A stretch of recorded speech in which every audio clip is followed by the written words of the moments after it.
Hello, everyone, and welcome back to Wait, What? Why? The podcast that ponders the origins behind the things that we do.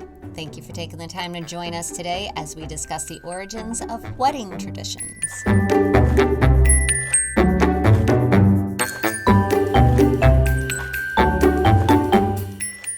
I'm Nicole Gallagher. And I'm Dennis Gallagher. How you doing today?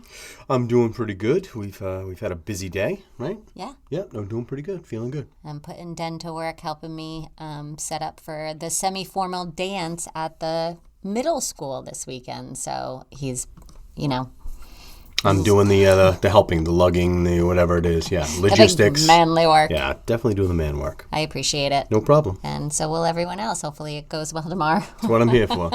Well, if it doesn't, it won't because we Yes. didn't try, that's for sure. Yep. No, good day. How you doing? Good. It's exciting it's the first time in 3 years that we've been able to even pull this off. So it's very exciting. The COVID has canceled the last couple of years, so to speak. So 3 years it's been, huh? Yeah. And it's been, just like COVID has kind of altered a lot of things, like things that we do differently. It's kind of the same for us. So instead of just having a semi-formal dance, we've changed it to what I'm calling the semi-formal spectacular, which, we'll have cornhole and a gaga pit and everything will be outside, and we have, food trucks come in, and so it will be like a really cool, fun event instead of just a dance in the cafeteria. You're calling it the semi-formal extravaganza, would you say? I called it semi-formal social extravaganza.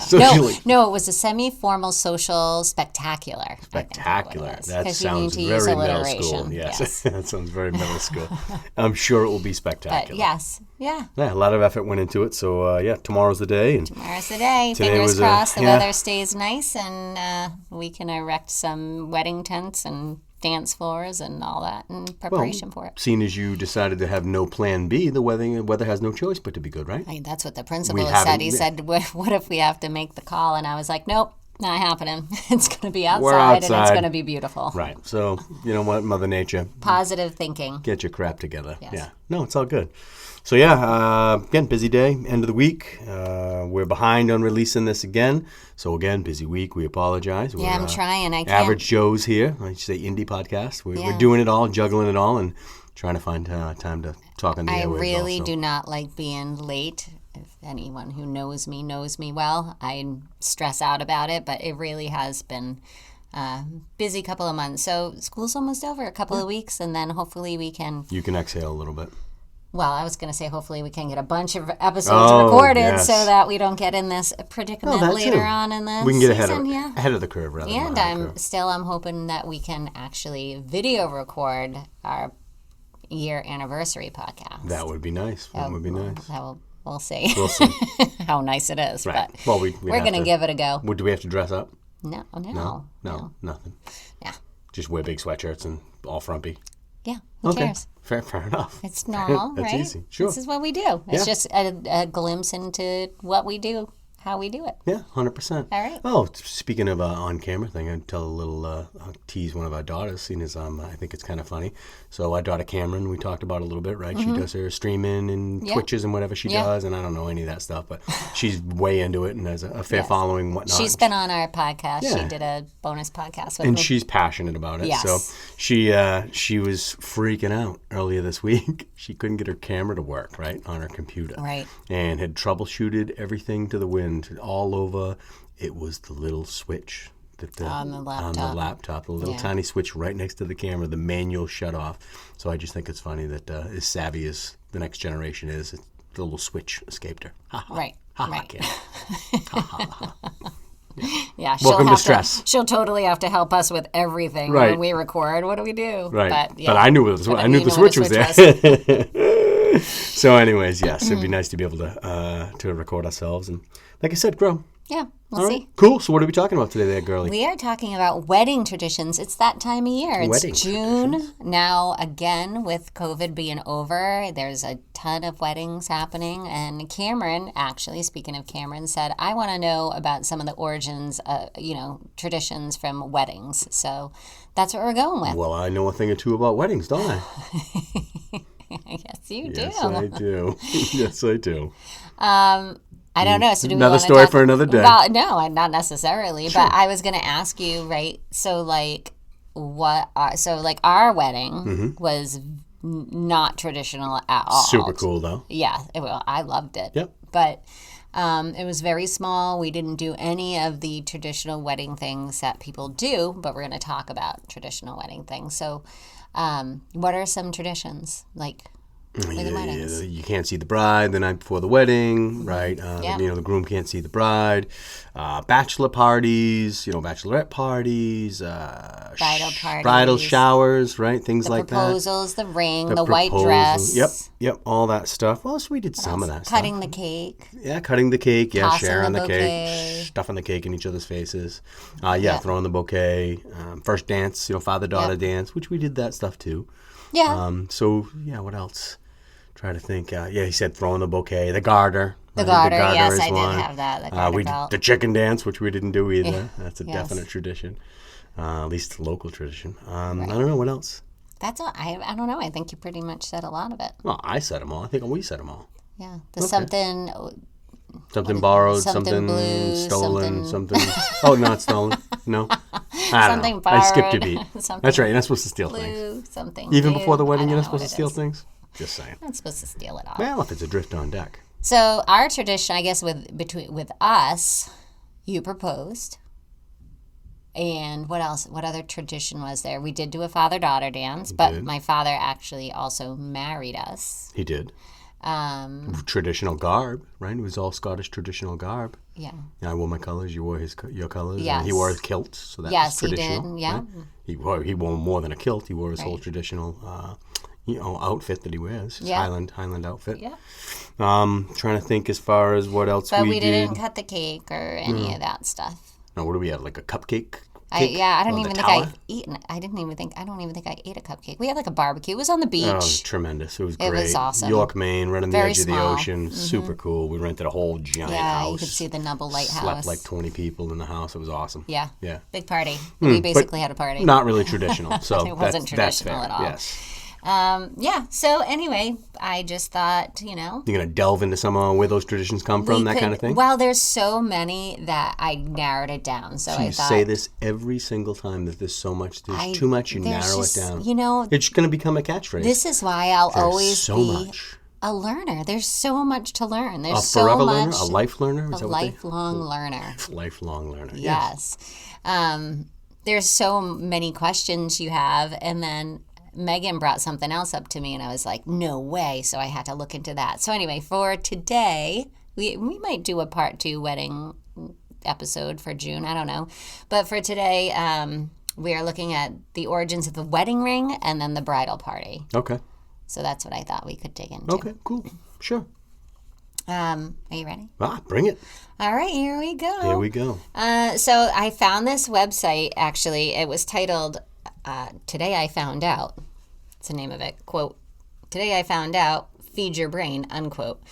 So a lot of the information I have on the origins of wedding rings is going to come from this website. And then I also found out that they have a podcast as well. It's called The Brain Feed Show. So if you like the stuff that you hear about the wedding ring, you might want to check out their podcast. Shout out to them, sure. Yeah. So some believe that the oldest recorded exchange of wedding rings comes from ancient Egypt about 4,800 years ago. Man, I tell you, the Egyptians were nothing but impressive, were they? They were very glamorous. Very impressive, though. This is a civilization, just very, very. I feel like this is rude to say this, but I feel like they were very vain with the... That's not probably wrong. With like the makeup, and then remember with like the fat, they would put like animal fat that's scented on their heads so it would melt as the night went on, so they would smell like perfumey. We talked about this in another podcast. I think I remember that. That is still gross. Yeah. So, I would not be happy as the night went on. With the makeup and the scents and all the jewelry and all that, they were very ostentatious into the way they looked. Sure. For sure. There's nothing wrong with that. No. They were conceited. You could say that. It appears as though the ancient Egyptians might have been kind of conceited. Vain. Yeah, a little vain. At least the ones who had the money. And they were tremendously accomplished. So higher social classes. Maybe they had something to be vain about. Right. For sure. Right? So, 4,800 years ago is the oldest recorded exchange of wedding rings. during that time, though, rings were made of like natural materials such as reeds and papyrus and things like that. The circle of the ring is a symbol of eternity. So no beginning and no end, kind of like the infinity symbol. Not only to the Egyptians, but to many other ancient cultures. The hole in the center of the ring also had some significance. It wasn't just considered a space, but rather a gateway or door leading to things and events, both known and unknown. So to give a woman a ring signifies never-ending and immortal love. It's also a place to put your finger. The hole. Right. Just saying. Right. There's it's functional as well. So many. You know. Yes. Yeah, it's representative and functional. Yes. So the materials. I'm the hired help. Thank you. Sorry about that. He brings the fun. It's a place to put your finger. That might be the name of this podcast. Place to put your finger. Place to put your finger. Well, no, it really people is. could read so maybe many things into that. Hey, we plant the seed. They run with it. So the materials, obviously, that those rings were made of back then didn't last very long. And soon they were substituted with rings made of leather, bone, ivory, and more sturdy kinds of materials. And it ended up becoming, obviously, the more expensive the material, the more love you show to the receiver. And the value of the ring would also demonstrate the wealth of the giver. I wonder if it was 3 months' salary back then. Right. I don't. Would that even man. be today? Imagine being a pharaoh. You wouldn't even be able to. How big would that ring be? I know that you're thinking about your time, of course. Right? Yeah, we're not 4,800 years But ago I guess that. with inflation, maybe it would still be 3 months' salary. Who knows? Maybe. I don't know. That's funny. Is that the average? I think that's what a rule of thumb. The way I remember it, yeah. Listeners out there, Yeah, let us know. any recent proposals? What's the rule of thumb? 3 months' salary? 3 months' salary. That's a lot. Bunch of cheapskates, right? Get up the money. Yes. And the Egyptians weren't cheapskates. No. We've covered that. Yeah, we did. So after the Egyptians, obviously, the Romans, who come up in everything we talk about. In come the Romans. They eventually adopted this tradition, but with their own twist. So rather than offering a ring to a woman as a symbol of love, they awarded them as a symbol of ownership. Oh, that is a different twist. Okay. So Roman men would claim their women by giving them a ring. Roman betrothal rings were later made of iron and called annulus pronibus. They symbolized strength and permanence. It was also said that the Romans were the first to engrave their rings. Yeah, interesting. Yeah. Strength and permanence, like Strength handcuffs. and permanence, yeah. Okay. Like handcuffs. Right? Dominance. It's like slavery.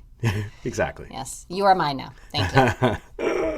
It was not until about 860 that the Christians used the ring in marriage ceremonies. But even then, it wasn't a simple plain band as we kind of have it today. It was usually highly decorated with engraved doves, lyres, two-linked hands, things like that. The church discouraged such rings as heathenish, and around the 13th century, wedding and betrothal rings were considerably simplified and given a more spiritual look, which was expressed by a bishop when he dubbed it a symbol of the union of hearts. So it was eventually accepted into Christianity, but at first it was like frowned upon. Interesting. And that is definitely something I didn't know. So there is a couple I found. So again, I thought this was really interesting. Someone was like, as you're looking into it, they're like, well, why do you wear it on the fourth, finger of your left hand? Yeah, why do you? So there's various theories. So in history, they've been worn on different fingers and different hands, including the thumb. It didn't matter if it was left or right. So according to some traditions believed to have been derived from the Romans, the wedding ring is worn on the left-hand ring finger because it was thought to be a vein in the finger referred to as the vena amoris, or the vein of love. Really? Said to be directly connected to the heart. Yeah, that is very interesting. However, that's not true. It's not based on any science whatsoever, but it is a myth that still remains, by romantics. I guess the number one reason why rings are worn on the fourth finger of the left hand. Okay. I consider this my love finger. Your left finger. Right? Yes. I like that. Amorous finger. Oh, no. Huh? I just like scrolled all the way down my screen and now I lost it. Geez. All right, here we go. You over-scrolled? I over-scrolled. I got crazy. You're crazy. All right. Another theory is that early Christian marriages had a ritual to wear the wedding ring on the third finger. And as the priest recited during the binding in the name of the Father, the Son, and the Holy Spirit, he would take the ring and touch the thumb, the index finger, and the middle finger, and then while uttering amen, would place the ring on the ring finger, which would then seal the marriage. Okay. Which sounds pretty reasonable. Plausible, sure. Yeah, like that kind of seems like it makes sense. The most reasonable It's thing, not, not quirky and crazy. Sure, No. That makes sense.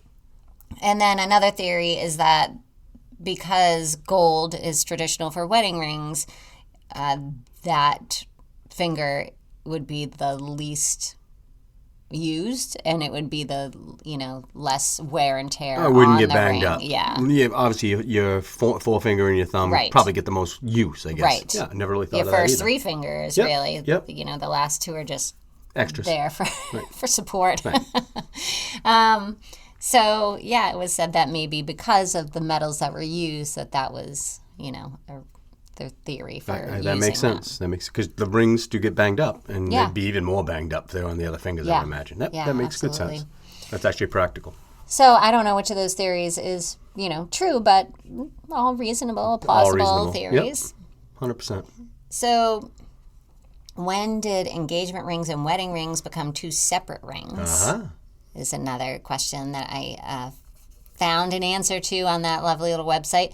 In medieval England, getting married was remarkably simple. All the couple had to do was offer each other their present consent. And often that consent was expressed through the giving and accepting of an object called a wed. And this wed was often a ring. Thus, a wedding is a ceremony where a man offered a wedding ring and she accepted it. This became the norm in the 8th century. However, there was confusion about the legitimacy of the weddings because, they could deny that it ever happened because it was just like a present consent hearsay? at the moment. Yes. There was nothing else that went along with that. Okay. So because of that, because of witnesses. yes. Right. So that's because witnesses and clergymen weren't required to be present. It could just be like you and me, like, here's a ring. Oh yeah, we're married now. Right, and you wake up in the morning and be like, oh my God, he's a fathead. I'm all set. Yeah. Never happened. That would never happen. No. It might happen to me. Anyway. Yeah. It's like that Carrie Underwood song. Buyer's remorse. Right. Wake up and be like, what was I thinking? Yes. It is like that Carrie Underwood song. Because of this, anyway, in the 12th century, the Christian church declared marriage to be a holy sacrament and ended up establishing a church ceremony. Rings were part of the ceremony, and it became the rule that no man should place any type of ring on a woman's hand unless he meant to get married. Okay. So before this, rings did not always signify marriage. They were often given as like tokens of devotion and love. So it's possible that the two different types of rings emerged when the church codified marriage. The more personal engagement ring, and then the church-sanctioned wedding ring. Okay, the two bands. Yeah. Yep. And then I had a fun fact that not all cultures wear wedding rings on their ring fingers still today. Couples in England, France, and the U.S. wear their wedding rings on their left hand, but couples in India, Germany, and Russia prefer the right hand. Interesting. That I did not know either. Yeah. And some Indian traditions even require that a bride wear a toe ring instead. Wow. Yeah. Well, you got shoes on. No one will ever know you're married. Well, maybe. Right? Well, you'd always have to have open-toed shoes. Yeah, which I think is very common. You put your sneakers on and go for a jog, though. I mean, no one's going to know you're married. I'm just saying. Do you ever notice who's married? Everyone looks for the rings. I never look. People look all the time. Not me. No, you don't look at anything, honey. True. I'm oblivious. Most people look, is what I should have said. You could meet a man that has a ring on every finger, and I'd say, do you see all those rings? You'd be like, what rings? It's true. Yes. I know. And he could be wearing sneakers, and you'd miss a toe ring. Yep. I would never know. No one would know. I would never know. I wouldn't know for certain. I don't notice anything. That's interesting on their toe. That's very interesting. Rings. That's in India? In certain Indian cultures, not just India. Interesting. Cool. India is like such a diverse country. But anyway. And huge, too, yeah. So men started wearing wedding rings not until, like, it says up until the past century.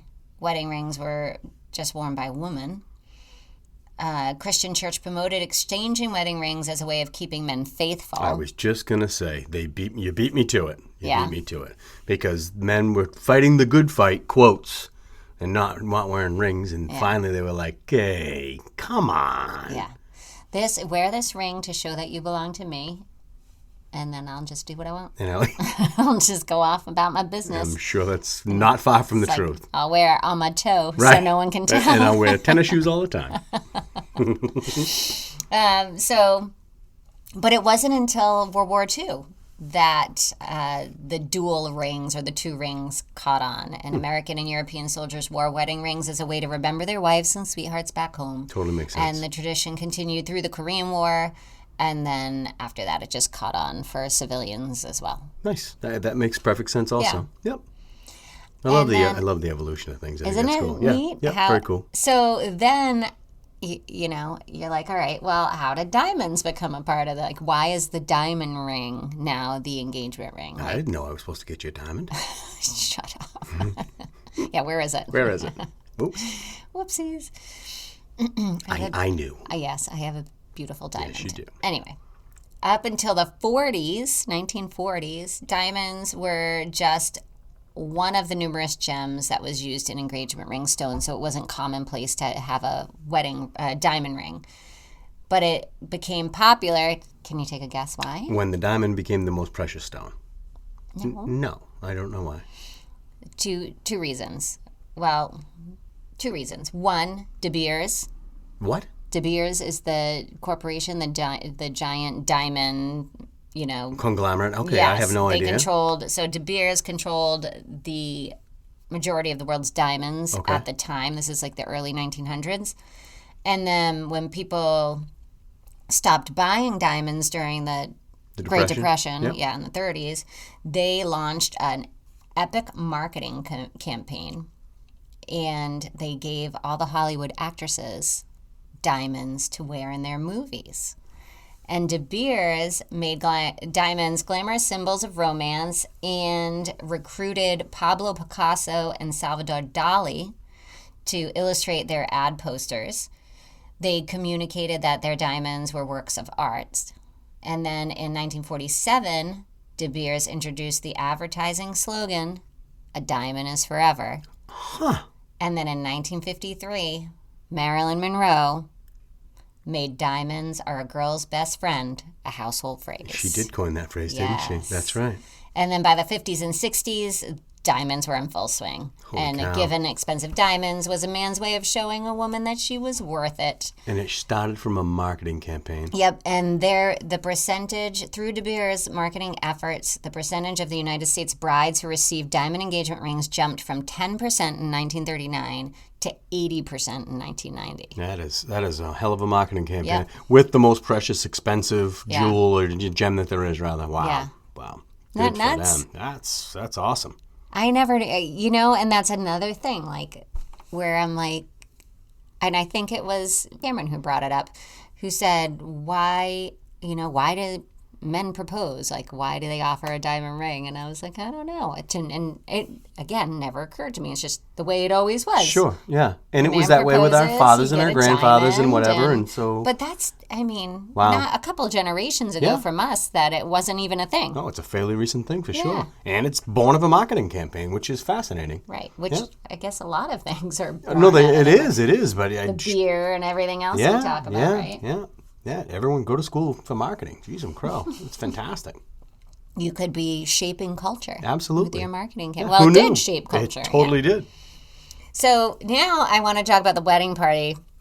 And this was my most shocking part so far of the stuff I researched. Like, there's so much, and I know I say that all the time, but I wanted to look at, like, the wedding cake traditions, and I wanted to look at why the white dress, and I have all that stuff, but this one I was like, I have to include this in the first episode because I was like, what? Are you kidding me? All right, I'm excited. That's So good. wedding parties, right? Yeah.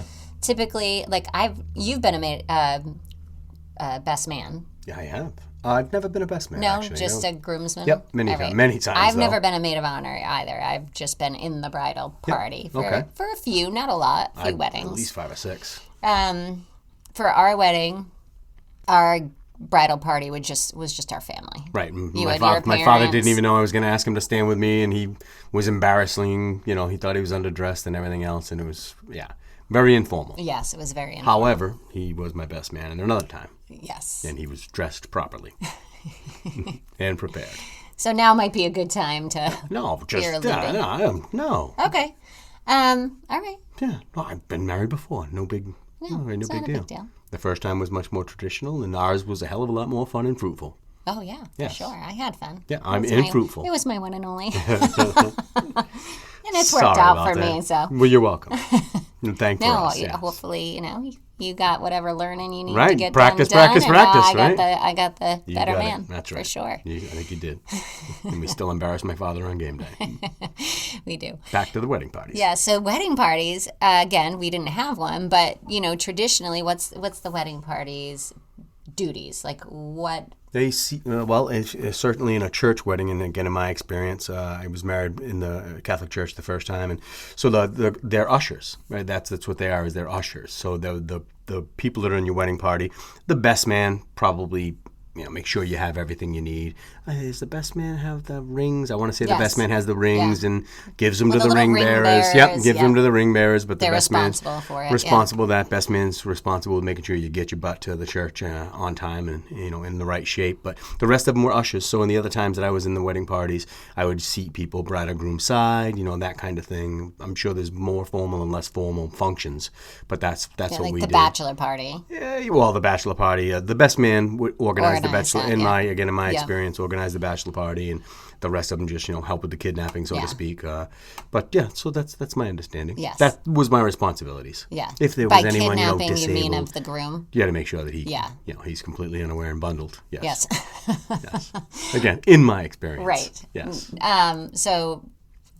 Bridal, the bridal party, same. The maid of honor would be responsible for throwing a shower, or a bachelorette party, right, and organizing all that kind of stuff, and just making sure that the bride has everything she needs and can just, focus on herself, relax and her on her wedding, enjoy her day. Sure.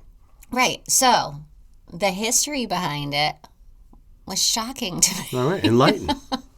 So. I can't find, so there's multiple sources that say the same thing, but I can't find anything definitive about dates and origins of it. There's no specific date for the beginnings of this, but wedding customs around the world were evolving at the same time. There's many stories, there's folklore, nothing can be dated definitively, but I did find numerous things that say that the groomsmen, the bridal party for the groomsmen actually started out as people who were entrusted by the groom to help ensure the bride's safety to the wedding during the ceremony and later in the groom's home. Sometimes they were called the bride's knights. Sometimes lore says that the groomsman or best man would kidnap the bride from her home and possible disapproving parents. So if they thought that something wasn't going to go right, the parents would disapprove, or if the bride was not going to show up to the wedding, that would be the job of the groomsman, would be to go get her, kidnap her, and take her to the wedding. It's a felony. A book called The Everything Wedding Book that says that the best man would help the groom fight for the bride if there are other potential suitors. Once the bride has been brought to the ceremony, some lore says that the groomsman and the best man would then guard the bride, possibly with swords, so nothing interrupts the ceremony until it's complete. That sounds awfully violent, doesn't it? Yes. This is said to be why the best man and the groom stand to the right of the bride, so they will be able to reach their swords easily. Interesting. So, lots that still holds as far as where people stand, right? Yeah, that's funny. So, fun facts: the tradition of the best man is thought to have originated with the Germanic Goths of the 16th century. he was the best man for specifically the job of stealing the bride from her neighboring community or disapproving family, and was probably the best swordsman too. And in some early traditions, a groomsmen were called the bridesmaids, like I said, because they were trying to protect her and her dowry and her virginity, and assisted her kidnapping. There's a lot going on right there. Yeah, right? There's a lot going on. Well, imagine having to like pure. Have your friends be like, listen, I like her. Let's kidnap her. I don't care what her parents think. There's a lot going on right there. As long as she was consenting, I guess all the rest of it I can wrap my head around. I don't think I'm not there sure was either. no consent happening. No, it was literally like a kidnapping. We're going to take her whether she wants to be there or not. And then once the ceremony is over, too bad. There's too bad, so you can sad. do. Right. You're married to me. Now you get the ring in your finger, too bad. Yes. Circle of life, place to put your finger. Yeah. Okay. Isn't that terrible? That is terrible. I was like, what? Jeez. That can't be real. The best swordsman is your best man. Yeah, well, it helps. Apparently in it the did. Kidnapping Apparently it did. Yeah. All I had to do was see people. Yeah, but okay. So for women, the Reader's Digest had said that this goes back as far as biblical times, that women had other females stand with them, noting that the wedding of Jacob to Leah and Rachel, they were literally the bride's maids that were in attendance. In ancient Rome, bridesmaids helped escort the bride to the ceremony safely and were believed to also help ward off spirits or others who wanted to hurt her. And they would do that by dressing similarly to the bride, which is why I think they have like the bridesmaids' dresses. Oh, so they would fool the spirits or whatever. Okay. Given all the superstitions and traditions we did like at the beginning, September, October, that sounds legitimate. Of course to it me. does. Yeah, absolutely. And then this goes along with that. Due to potential harm to the bridesmaids, what is it? The Wedding Planners Institute of Canada notes that it was actually not an honor to be a bridesmaid because they could potentially get hurt, especially if they're dressing as the bride to protect the bride, and then something happened to them. So it wouldn't necessarily be an honor. It would be like drinking, like being at the knight's table and being the guy who tastes the stuff, the food there to make sure it's not poisoned. Right, that's great. Like that kind of honor. No. Like that kind of honor. Right. Let's see. Fun facts about that. The chief bridesmaid might be in charge of the dowry, and which would be like, the purse that they offered to the husband. But today it would be like holding the bride's bouquet, as how the maid of honor holds the bride's bouquet when they do that. In some traditions, bridesmaids led the bridegroom to the church, and the groomsmen led the bride. And then in medieval times, some bridesmaids made the bride drink and eat a concoction of plum buns and spiced ale to restore energies. That sounds gross. Mm-hmm. Yeah. Part of the job was to walk carefully. If a bridesmaid stumbled on the way to the altar, the superstition was that she would never marry. Oh, my goodness. I love those kinds of superstitions. They're my favorite. All the bridesmaids would be wearing flats. Right. They would no one would be in heels.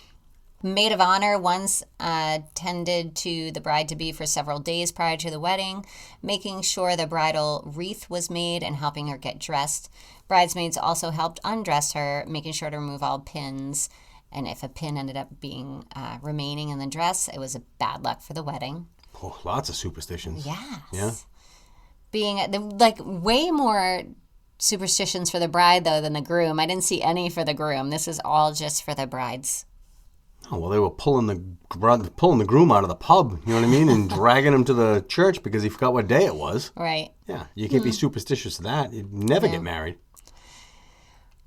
Also, this is another one. So being a bridesmaid was considered a good way to procure a husband. In the 16th century, if you had served as a bridesmaid 3 times without getting married yourself, it was believed that the evil spirits cursed you. And to break the spell, you'd have to be a bridesmaid 4 times for a total of 7 rounds on the wedding circuit. Jeez, crow. That's a lot of pressure. Isn't that bizarre? Yeah. That's like a bizarre who comes up with that I have no idea. It's so crazy. Crazy people. I have no idea. The town kook back then came up with that. Mm. Wow. Let's see. Poor the women. bride's friends would shower her, again, alluding to the bridal shower, with gifts before a wedding in cases where her father didn't approve of the groom and wouldn't provide the necessary dowry for her to marry the man of her choice. And then those gifts would become part of the dowry. Okay, so the responsibility kind of fell on the bridesmaids to fill that void of dowry. Right. Okay. Again, a lot of responsibility Yeah, on the no bridesmaids. doubt. No doubt. So that's really it. That's what you had on this? That's what I had It's on still that. quite a bit. I was really thrown by the kidnapping of the bride. I mean, it's similar to what I Part. did with you, really. I kidnapped you. I kept you in the basement for a couple of months before you agreed to marry me. Yeah. It seemed normal, Yeah, right? I mean, you came around. eventually. It took a while. It took a while, right? It took a lot of convincing. It did take a lot of Just convincing. kidding. Just Had to kidding. take the paper off the windows and show you the sunshine and all types of things. You're terrible. Well, it was a simple kidnapping. Yeah. That's a horrible story, I know. actually. Isn't I that can't terrible? believe that. I just was like, no way. And Megan, actually, that's why Cameron was asking about wedding traditions. And Megan was the one who's like, you have to look up the origins of the bridal party. You're going to be shocked. Oh, she had looked into it. Yeah, she had heard another podcast about it. Okay. So I Wow. did. Yeah. No kidding. Well, yeah, no, that's, as always, it's cool to learn the origins and the evolution of things like that. I mean, the Egyptians and the Romans and the Germanic people played such prominence in so many things that we look into. Those civilizations were just so huge in modern history, Well, it's amazing how whatever they did or believed affects our culture now and the things that we do. Ripple effect, right? yeah, absolutely. Ripple effect to this day. Yeah.